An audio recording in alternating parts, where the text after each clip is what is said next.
நேற்று போட்டிருந்த வீடியோவை பார்த்துட்டு இந்த மரவள்ளி கிழங்கு ரெசிபி ஷேர் பண்ண சொல்லியிருந்தீங்க. அவங்களுக்காக இந்த வீடியோங்க. நல்லா ஃப்ரெஷ்ஷான கிழங்கா வாங்கிக்கோங்க.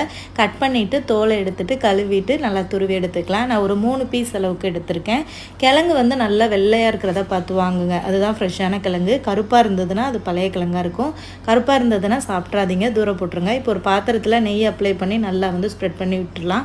இப்போ துருவன கிழங்கோட 1 கப் அளவுக்கு தேங்காய் துருவல், 1 டேபிள் ஸ்பூன் நெய், இனிப்புக்காக ஒரு 4 டேபிள் ஸ்பூன் அளவுக்கு ப்ரௌன் சுகர் சேர்த்துருக்கேன். எல்லாத்தையும் நல்லா மிக்ஸ் பண்ணிவிட்டு இப்போ நம்ம நெய் அப்ளை பண்ணி வச்சுருந்தோம்ல அந்த பாத்திரத்தில் ஃபுல்லாக ஃபில் பண்ணிடலாம். நல்லா கையை வச்சு நல்லா அமுத்தி விட்டுருங்க. இதை வந்து நம்ம வந்து ஆவியில் தான் வந்து வேக வைக்க போகிறோம். இட்லி பாத்திரத்துலையுமே வச்சு வேக வச்சுக்கலாம். நான் இந்த மாதிரி வந்து வச்சு வேக வைக்கிறேன். இது வேகிறதுக்கு வந்து பார்த்திங்கன்னா ஒரு 20 நிமிஷமாவது ஆகும். ஸோ வெந்ததுக்கப்புறம் பார்த்திங்கன்னா நல்லா ஒரு கேக் மாதிரி இருக்குங்க. டேஸ்ட்டு சூப்பராக இருக்கும். நல்லா ஆற வச்சுட்டு கவுத்துனிங்கன்னா அப்படியே வந்து கேக் மாதிரியே இருக்கும். நல்லா ஜெல்லி மாதிரியும் இருக்குங்க. ட்ரை பண்ணி பாருங்கள்.